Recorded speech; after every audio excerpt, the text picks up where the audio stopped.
Famille, justice, enfance. Bonjour et bienvenue dans Famille, Justice, Enfance numéro 141 pour ce second épisode de notre entretien avec Julien Broussous, éducateur spécialisé en libéral, psychanalyste et thérapeute familial, formé à la psychopathologie clinique, à la psychanalyse, à la systémie et à l'hypnose. Monsieur Broussous est intervenant auprès des institutions telles que la protection judiciaire de la jeunesse, l'aide sociale à l'enfance, l'éducation nationale, les services pénitentiaires, CMPP, CCAS, lieu de vie, etc. Des associations, des entreprises, ainsi que des particuliers. Auteur de l'ouvrage Prendre soin des familles et co-auteur de Intervenir en libéral en travail social, pourquoi, pour qui, comment. Il nous expliquera aujourd'hui de quoi souffrent le plus les ados et les enfants qu'il voit. La période Covid et post-Covid. Nous parlerons ensuite du soutien en période de crise, le soin, les adolescents en comportement tyrannique, à qui il faut un cadre et des règles. En 3, les origines du comportement tyrannique avec les rappels de base. Le plaisir vient après le travail. Nous nous interrogerons sur l'affaiblissement de la posture paternelle. En 4, et pour terminer, le travail social dans le secteur privé en libéral pour compenser la lenteur administrative. C'est aussi la possibilité de faire appel à un contre-avis neutre et indépendant. Mais auparavant, nous en parlons souvent et en introduction d'un EduxP, voici un thème. Alors effectivement, ça saigne, effectivement, ça castagne, mais c'est du réel. Nous sommes dans le vrai, c'est la réalité de 220 000 enfants dans notre pays. Quand ils viennent et quand ils vous les prennent, eh bien en fait, ça se passe comme ça. Assistante sociale, c'est un témoignage RMC que l'on vous propose d'entendre ce matin. Nous l'appellerons Émilie. Elle a accepté de nous raconter son parcours au service placement de l'aide sociale à l'enfance. Elle se souvient, tout juste diplômée, avoir dû arracher une fillette de 3 ans à sa mère. Je me rappelle avoir physiquement dû prendre cette petite fille, la décrocher de sa mère. Et puis elle se rattrapait à une chaise et la décrocher de la chaise pour mettre cette petite fille dans ma voiture qui pleurait, qui comprenait pas ce qui se passait, qui comprenait pas pourquoi on l'a retirée de sa maman avec qui elle avait un lien si fort. Toute sa vie, cette petite fille, pour elle, j'aurais été la dame qui l'a enlevée à sa maman, quoi. Je pense qu'on a fait beaucoup plus de mal à cette famille ce jour-là, surtout cette petite fille, que de bien. Émilie nous décrit un service composé de jeunes travailleurs sociaux âgés d'une vingtaine d'années, mal payés, sous pression d'une institution débordée qui n'a pas le temps de traiter les dossiers, un système qui conduit parfois à placer abusivement les enfants. On a beaucoup de dossiers et c'est un peu l'usine à gaz, quoi. On voit très peu les situations. On est là pour placer, quoi. Enfin, c'est pas assez poussé. On place un peu à la volée. Moi, j'ai déjà vu que des rapports pouvaient être exagérés pour arriver à des fins de placement. Et moi-même, je pense avoir fait du tort dans certaines situations. Et je pense que si j'avais eu le recul à ce moment-là, le temps de me poser, pas 50 000 dossiers à rédiger derrière, bah peut-être que je me serais dit, bon, ok, avant de placer, il faudrait investiguer un peu plus. Il y a trop de situations où on intervient trop vite. Émilie a tenu 5 ans dans ce service. Aujourd'hui, elle travaille auprès de personnes âgées. C'est grave ce que raconte Émilie. Que répond l'aide sociale à l'enfance ? Alors le problème, c'est qu'il n'y a pas une aide sociale à l'enfance, mais des aides sociales à l'enfance qui dépendent chacune en fait des conseils départementaux. Nous avons donc sollicité celui de dont dépendait Émilie lorsqu'elle y travaillait. Son président nous a répondu par écrit en une phrase: si quelqu'un a des faits à signaler, je cite, qu'il me les adresse ou les adresse au procureur de la République. Fin de citation. Sur le plan national, le sujet est en tout cas pris très au sérieux puisqu'une délégation aux droits de l'enfant vient tout juste d'être créée à l'Assemblée nationale. Elle a été réclamée depuis des années. Elle est chargée notamment de conduire des auditions et de rédiger des rapports précisément sur la question de l'aide sociale à l'enfance. Et on compte sur vous, on va suivre évidemment sur RMC. Regarde, maman va faire une vidéo, mon cœur. Je vais montrer à tout le monde. Comment ça se passe. Voilà la décision du juge aujourd'hui. Voilà. La décision du juge aujourd'hui, c'est de placer mon enfant, de laisser mon enfant en foyer jusqu'au mois de mai. Regardez l'état de mon fils. Regardez bien l'état de mon fils. Voilà, là je suis en direct du tribunal avec mon enfant. Regardez bien. Regardez bien. La juge a rendu son verdict. RLP. Radio libre en Périgord. Famille, justice, enfance. De quoi souffrent actuellement le plus les adolescents, les enfants que vous voyez? Alors je dirais que la souffrance, elle est complexe, elle est multiple dans les familles. Parler d'un père qui ne se positionne pas dans l'autorité, mais forcément, ça va poser une souffrance chez l'enfant inconsciemment, parce que l'enfant aussi a besoin de ce rapport au père, symbolique. Et c'est vrai que mon travail, mon intention, c'est de refaire du lien parent-enfant et de remettre aussi les pères qui sont absents à leur juste place. Il y a aussi la souffrance qui peut être générée aussi par des mères qui sont trop présentes. Voilà, et qui laissent pas de place au père. Ça peut être aussi le cas. Et là, ça vient aussi engendrer de la fusion, mère-enfant, et apporter aussi un certain désir qui peut devenir tyrannique chez l'enfant. Donc ça va aussi engendrer de la souffrance. Il peut y avoir aussi de la souffrance lorsque les parents ne sont pas connaisseurs, parce qu'ils n'ont pas eu accès encore à la connaissance, à des troubles pathologiques ou neurodéveloppementaux aussi. Donc c'est vrai que dans mes observations, en termes de symptômes, je leur explique ce que vous observez et je leur rends accessible à une certaine connaissance des pathologies et les oriente aussi directement sur des expertises neurologiques ou avec des psychiatres pour avoir déjà une base de travail. Parce que si on n'a pas, je dirais, le trouble de l'enfant, forcément l'enfant souffre aussi. D'accord. Il m'a semblé lire sur votre blog que vous aviez exprimé l'opinion une opinion qui a été confirmée ici par beaucoup d'intervenants, que l'enfance, la jeunesse a beaucoup souffert durant le Covid. Vous l'avez observé aussi, vous, sur le terrain? Alors, c'est sûr que la période de Covid a engendré une augmentation des fragilités.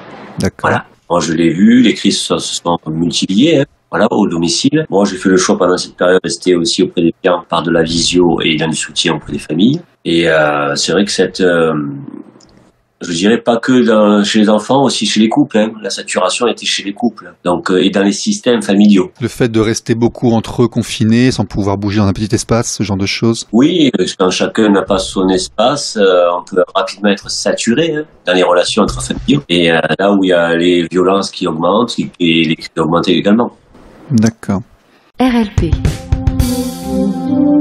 Radio libre en Périgord. Famille, justice, enfance. Julien Roussous, j'ai vu sur votre site que vous proposez des soutiens dans les moments de crise. Qu'est-ce que vous proposez, qu'est-ce que vous constatez et comment ça se passe? Alors c'est vrai que j'ai une patientèle aujourd'hui sur la France avec des préadolescents, adolescents, jeunes majeurs tyranniques. Donc la tyrannie, c'est lorsque le désir inconscient n'est pas contrôlé. Voilà.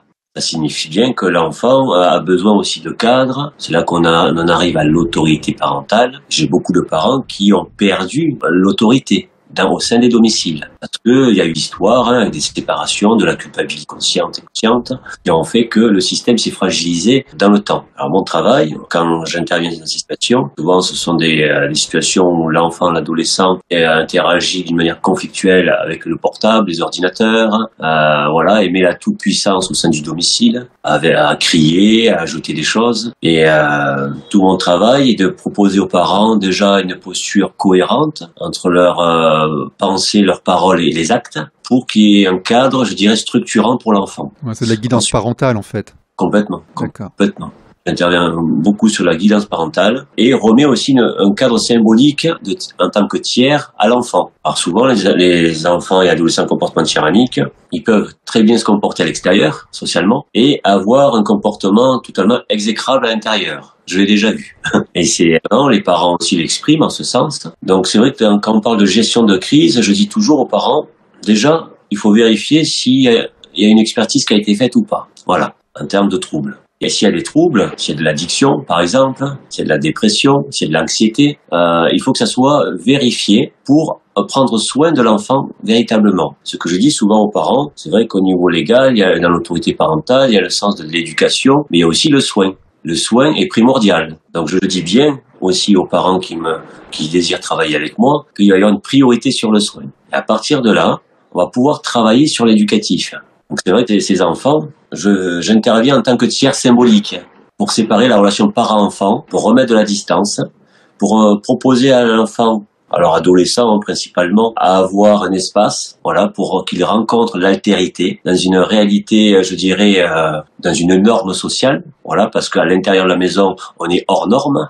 Et ensuite, je propose aussi aux parents une clarté dans leur posture éducative, autant dans leur fonction maternante que paternante, et en fonction du besoin de l'adolescent. Alors ça, c'est Et intéressant. lorsqu'il y a des crises, souvent, j'explique que n'ayez pas peur des crises. C'est sûr que les parents ont peur de la violence et de l'agressivité de l'enfant, quand il a pris une posture de toute puissance. Lorsque j'interviens, je leur dis bien que la crise va être inéluctable, et ce n'est pas grave, elle va être nécessaire. Par contre, on va l'accompagner, la crise. Une crise, ça monte, ça descend. D'accord, ça ne reste pas, parce que sur un plan clinique et émotionnel, c'est comme une montagne, ça on monte et ça redescend. Par contre, il faut la comprendre, la crise. Et l'enfant tout puissant, en fonction de son trouble, doit avoir face à lui un système cohérent, voilà, avec des parents soit seuls ou en couple, qui puissent avoir un sens défini, c'est-à-dire on t'informe, il y a la règle et il y a la sanction qui va arriver. Voilà. Et forcément, on est sur les sanctions symboliques, mais elles sont nécessaires pour structurer le psychisme de l'adolescent. Le cadre. Le cadre. Et c'est vrai que lorsqu'il y a des crises, je leur dis aux parents le protocole que je propose et que j'ai aussi proposé dans mon ouvrage, Prendre soin des familles, où j'ai fait un chapitre spécifique sur les adolescents à comportement tyrannique. C'est vraiment, lorsqu'il y a les crises de violence, c'est pas un souci. On appelle le SAMU dans un premier temps. On informe. On fait venir le tiers au sein du domicile pour faire aussi venir un tiers en présentiel. Comme ça, l'enfant voit qu'il y a du mouvement et qu'il n'est pas tout puissant dans sa crise et que ce sont bien les adultes qui gèrent le système. Ensuite, si l'enfant continue dans sa crise, il va finir aux urgences. De toute façon, c'est inéluctable. Et ce n'est pas grave. Il faut que l'enfant se confronte à un système, soit la gendarmerie, quand il y a des crises de violence importantes, ou sinon, le SAMU les amène directement aux urgences. Et ensuite, à partir de là, on peut réévaluer avec les médecins la situation médicale, alors soit avec traitement complémentaire ou pas, ou sinon évaluation psychiatrique adolescente, pour que ensuite, lorsque l'adolescent revient, on puisse réinstaller avec le tiers que je représente un nouveau cadre de fonctionnement, puisque je suis aussi en lien avec les médecins et la famille. RLP. Radio libre en Périgord. Famille, justice, enfance. Petite question, Julien Broussous avec nous aujourd'hui sur RLP. L'adolescent tyrannique, l'enfant tyrannique. Comment est-ce je sais pas si je prends du bon côté, mais comment est-ce qu'on crée un enfant tyrannique? Comment est-ce qu'un enfant devient tyrannique? Est-ce que c'est parce qu'il y a un affaiblissement de la posture parentale par rapport à lui? Est-ce que c'est parce qu'il a un profil inné qui est d'être tyrannique dans la toute-puissance? Est-ce que c'est la façon d'éduquer d'aujourd'hui qui engendre ce genre de processus? Est-ce qu'on s'en occupait pas avant et aujourd'hui on s'en occupe, donc on le remarque plus? Qu'est-ce que vous en pensez? D'où ça vient? Alors, comme je l'ai dit tout à l'heure, la tyrannie, c'est le désir qui est tyrannique. Oui. Comportement, c'est un comportement débordant, parce que le désir inconscient a pris place, voilà, chez l'enfant. L'enfant a besoin de cadre, comme on l'a dit. Et le cadre, autant de la mère que du père. Voilà. Et sur l'homosexualité, c'est la même chose. On est bien sur la fonction maternante et paternante. D'accord. Donc, bien dans une symbolique de cadre nécessaire. Et aussi dans une incarnation de l'autorité. L'autorité, ce n'est pas qu'un papier légal. Voilà. C'est vraiment ce que je dis, je vais le faire. Et il va y avoir des conséquences à ce qui va se passer. Donc, il y a ce cadre symbolique que l'enfant doit entendre. Le non, le NON, voilà. Et que le NON engendre de la sanction éducative. Alors, c'est sûr qu'il y a un contexte aussi d'entendre nos grands-parents qui pouvaient lever la main. Et aujourd'hui, dans un contexte de bienveillance. Aujourd'hui, je prône plutôt la réalité de la bientraitance. Voilà. Donc, comme d'autres le font, un psychologue et pédopsie, on est bien sur la bientraitance. C'est-à-dire que même s'il y a crise, on dit non et on respecte le non, surtout. Parce que l'enfant, à un moment donné, va comprendre qu'il y a une limite. Et les parents sont les symboles de la limite de la société. Alors, c'est pour ça que j'installe aussi dans l'accompagnement sur la parentalité une clarté sur la fonction maternante et paternante. Des parents qui n'assurent que la fonction maternante va engendrer chez l'enfant du désir tyrannique, c'est indéniable. Et si le parent n'installe pas cette distance avec le non et la sanction qu'il doit avoir aussi, l'enfant ne peut pas intégrer dans son surmoi ce petit gendarme et dire « Oula, là, papa ou maman, ça va sanctionner. Donc, il va falloir que je me calme. » Alors, si l'enfant n'a pas compris ça, c'est normal que les parents ne soient pas à leur juste place dans l'autorité. Par contre, dans tous les systèmes, beaucoup avec des parents qui sont seuls. Alors, j'interviens sur la complémentarité. Voilà. Alors, la fameuse famille monoparentale contemporaine française, majoritairement féminine. C'est ça. Alors, J'ai des parents qui m'appellent, aussi des pères qui me sollicitent seuls des fois, mais c'est très rare. Et j'ai beaucoup de mères qui me sollicitent qui sont seules, et c'est beaucoup plus commun. Des parents qui sont en couple, donc c'est intéressant parce qu'il y a les couples traditionnels qui vivent ensemble, mais il y a les couples symboliques qui sont séparés, mais qui veulent aussi du bien fondé pour l'enfant. Donc mon rôle est d'accompagner cet ensemble. D'accord. Est-ce qu'on peut dire que c'est l'affaiblissement de la posture parentale qui provoque l'enfant tyrannique? Alors, je dirais qu'il y a plutôt un contexte plutôt social global.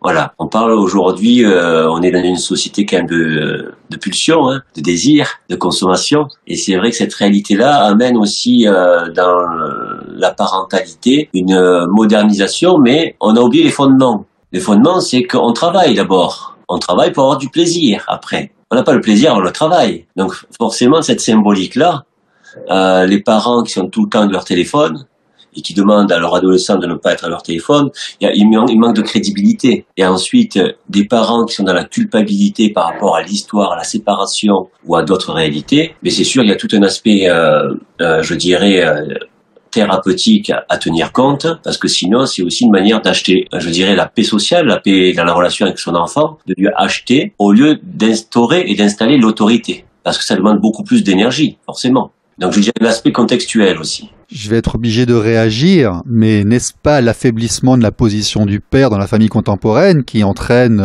certaines perturbations dans le niveau éducatif ? Il y a aussi cette réalité-là. J'ai beaucoup de mères qui me sollicitent où il y a des pères au sein des domiciles, mais qui ne sont pas présents. Ils ne sont pas présents dans du soutien à l'autorité par rapport à la mère et à l'enfant.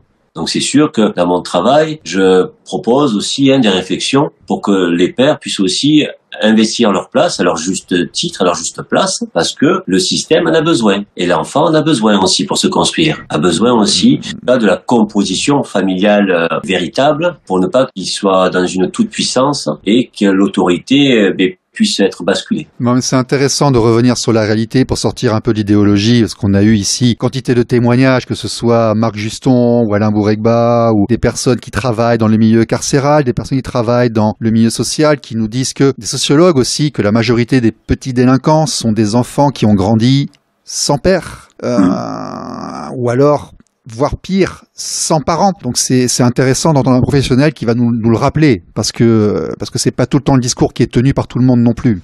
J'ai comme désir d'écrire un deuxième ouvrage, et dont le titre va être « Au courage des mères et au nom des pères », NON, une nécessité. Ça signifie bien qu'aujourd'hui, dans cette société, il me semble, au vu de mon parcours, de mes observations, qu'il y a une nécessité fondamentale d'incarnation du nom et de la paternité par rapport à l'autorité parentale, et aussi de la fonction paternante chez les mères. Voilà. Il est important, en tout cas, que ces notions, fonction maternante et paternante, soient bien éclairées pour, je dirais, accompagner l'enfant et le psychisme de l'enfant. RLP. Radio libre en Périgord. Famille, justice, enfance. Est-ce que vous avez été confronté à la protection de l'enfance, l'ASE ou aux travailleurs sociaux et ce genre de choses? Alors, j'ai été sollicité par l'ASE, les MDS, donc qui me sollicitent dans certaines situations pour garder du lien parent-enfant, et lorsque les travailleurs sociaux ont pris une place de mauvais objets et qui croient toujours au lien parent-enfant, ils me sollicitent pour que je puisse faire tiers et médiation dans un autre espace, dans mon cabinet, pour que les parents puissent continuer à voir et à traiter avec leurs enfants. Alors, je vous dis ça parce que nous avons parfois l'impression ici en tant qu'observateur que l'État tente de plus en plus de s'immiscer dans l'éducation de l'enfant, de prendre une posture d'éducant et non plus d'instructeur, et que beaucoup de parents ont l'impression que leur posture de parent, en fait, est attaquée par l'institution. C'est pour ça que je vous demandais si vous aviez un avis sur ça, si vous l'aviez vu aussi. Alors, je dirais que, mais comme tout, il y a de tout, comme on dit. L'être humain, il est variable. Alors, on peut trouver aussi peut-être des travailleurs sociaux qui sont plus sur le côté administratif et d'autres plus sur le côté humanisant. Voilà. Ça peut aussi se voir à certains moments. Bien sûr, bien sûr. Je n'ai jamais dit que les services sociaux étaient remplis de pervers qui voulaient faire du mal aux gens. Ça n'a pas été cela du tout dont il s'agit. Je veux dire, quand je reçois Roxane Chaffei des Mamans Louves ou Emmanuel Darle ou autres qui disent ce n'est pas à l'État d'éduquer les enfants, l'État, en éduquant les enfants, affaiblit la posture éducative du parent. La posture éducative du parent étant affaiblie, visiblement, il y a une arrivée après de l'enfant tyrannique. Non, si on simplifie un petit peu. Alors c'est sûr que les parents doivent rester parents, du début à la fin. Voilà, parce que c'est une nécessité pour la construction de l'enfant. Après, je pense que les services de l'État interviennent quand il y a de la maltraitance, dans un système de protection, dans un système d'éloignement, et aussi dans un système de médiation parent-enfant, parce que si il n'y a pas de relation toxique, dans le sens d'un danger potentiel au niveau du psychisme de l'enfant, en tout cas, j'ai vu dans mes observations que les travailleurs sociaux sont là aussi pour maintenir ce lien-là lorsque c'est nécessaire. D'accord, mais au niveau structurel et sociétal, vous n'en tirez pas de conclusion plus générale. Voilà, exactement. D'accord. Et c'est vrai que les travailleurs sociaux qui me sollicitent des administrations, hôpitaux ou protection de l'enfance, on a les mêmes convictions de cette parentalité où les parents doivent rester à la place de parents dans une prise en soin de la parentalité au sens global. RLP. Radio libre en Périgord. Famille, justice, enfance. Vous pensez que l'environnement, l'avenir du travail social va s'orienter vers des prestataires dans le secteur privé ainsi ? Je pense que c'est une nécessité aujourd'hui. Il y a trop de familles qui attendent des places. Et l'attente, on sait très bien qu'amène à la souffrance. D'accord, c'est la réponse à l'attente administrative et à la longueur de temps, si je peux m'exprimer ainsi. Oui, et à la souffrance intrafamiliale qui se joue dans cet espace-temps. Bien sûr, tout à fait, oui. Bon, on va rappeler aux gens que avoir une audience à un tribunal, sauf extrême urgence, c'est 2 à 3 ans, qu'un placement préventif, c'est 2 à 3 ans, qu'une intervention des services sociaux pour une enquête, c'est 1 an, et qu'effectivement, durant ce temps, quasiment personne ne vous parle. Donc il peut y avoir un intérêt à demander à avoir un interlocuteur personnalisé présent. Tout à fait. D'accord, donc c'est dans ce cadre-là que votre position apparaît. Alors c'est dans ce cadre-là, et c'est vrai que les familles qui me sollicitent, souvent, elles ont peur des fois des administrations, parce qu'il y a aussi, je dirais, un mythe qui fait que, comme le mythe du psychologue qu'on va voir, on n'est pas fou. Donc c'est sûr que quand il y a une administration qui intervient, c'est aussi pour prendre les enfants symboliquement. Mais aujourd'hui, on n'en est pas là. Ou en pratique, ils le font. Il y en a 222 000 placements en France pour 76 000 détenus. Il y a quand même un certain staccanovisme du placement. Donc quand l'État intervient, le rôle d'une administration, c'est d'exister. Le rôle de tout groupe social, c'est d'exister et de pratiquer, de demander plus d'activités et d'essayer de travailler le mieux possible. Donc s'ils viennent, en grande majorité, s'ils viennent, après ils prennent les enfants. Il y a très très peu de cas où ils arrêtent de travailler sur des dossiers. J'en ai vu très peu. Oui, après s'il y a des placements, il y a toujours des raisons, donc c'est ça qu'il faut aussi reprendre à l'origine. Mais en tout cas, c'est vrai que l'exercice du libéral ouvre de l'autorisation à ses parents pour qu'ils ne restent pas seuls et démunis. Oui, d'avoir un contre-regard, je comprends. Et c'est vrai que le fait que j'ai pu travailler dans les administrations, protection de l'enfance, centre social, plus protection judiciaire de la jeunesse, m'autorise aussi à rassurer les parents lorsque c'est nécessaire, ou à les orienter lorsque c'est nécessaire également, ou à travailler en complémentarité avec les administrations pour que chacun puisse se situer à sa juste place au niveau systémique et que les parents puissent préserver leur autorité. RLP. Radio libre en Périgord. Famille, justice, enfance. D'accord. Eh ben écoutez, c'était Julien Broussous sur RLP avec son ouvrage Prendre soin des familles. Monsieur Broussous, est-ce que vous avez une actualité, des choses qui viennent? Donc vous nous avez parlé, évoqué peut-être un second livre en préparation. Qu'est-ce qui vous attend? Qu'est-ce qui arrive devant vous? Alors c'est sûr que j'interviens sur différents secteurs. J'étais sur les Toulouse et du lien sur Montpellier et maintenant j'ouvre un cabinet à Nîmes, au 24 rue Pierre Semard. Et en parallèle, oui, je lance aussi cette nouvelle réflexion sur la nécessité d'avoir une autorité aujourd'hui parentale pour structurer aussi l'enfant et l'adolescent. Je pense que c'est un vrai manque dans cette société aujourd'hui et c'est un point de vue que je vais aussi proposer en réflexion dans mon deuxième ouvrage, toujours avec du lien partenarial et des témoignages parentaux sur cette réalité-là. Et je pense que éclairer, je dirais, ce travailleur social nouveau, je pense que c'est aussi une nécessité pour les années à venir également. D'accord. Très bien. Merci beaucoup. Merci à vous. Au revoir. Au revoir. Voici maintenant la chanson de la semaine. Famille, justice, enfance. Si tu aimes les soirs de pluie, mon enfant, les ruelles de l'Italie et les bas des passants, l'éternelle litanie des feuilles mortes dans le vent qui poussent un dernier cri écrit, mon enfant. Si tu aimes les éclaircies, mon enfant, prendre un bain de minuit dans le grand océan. Si tu aimes la mauvaise vie, ton reflet dans les temps. Si tu veux tes amis près de toi tout le temps. Si tu pries quand la nuit tombe, mon enfant, si tu ne fleuris pas les tombes, mes chéris, les absents. Si tu as peur de la bombe et du ciel trop grand, si tu parles à ton ombre de temps en temps. Si tu aimes la marée basse, mon enfant, le soleil sur la terrasse et la lune sous le vent. Si l'on perd souvent ta trace dès qu'arrive le printemps, si la vie te dépasse, passe mon enfant. Ça n'est pas ta faute, c'est ton héritage, et ce sera pire encore quand tu auras mon âge. Ça n'est pas ta faute, c'est ta chair, ton sang. Il va falloir faire avec, ou plutôt sans. Si tu oublies les prénoms, les adresses et les âges, mais presque jamais le son d'une voix, un visage.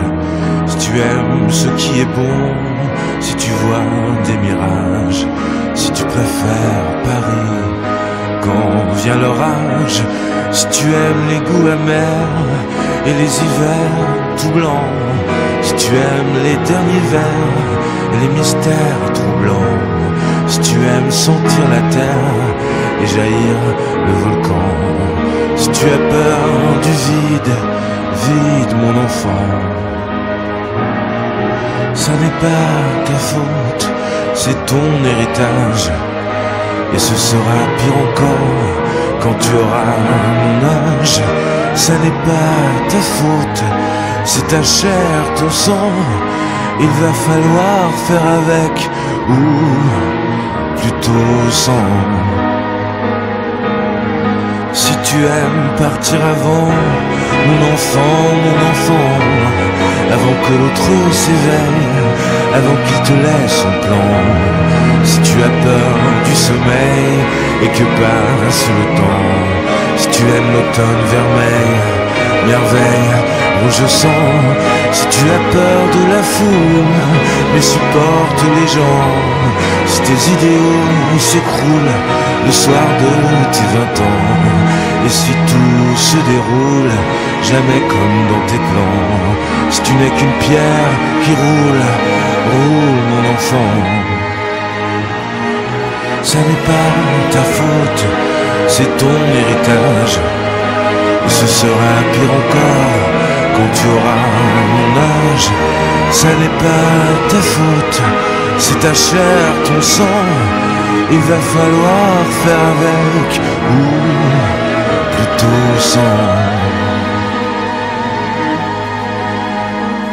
Mon enfant.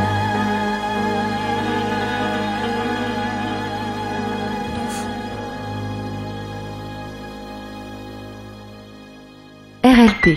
Radio libre en Périgord. Famille, justice, enfance.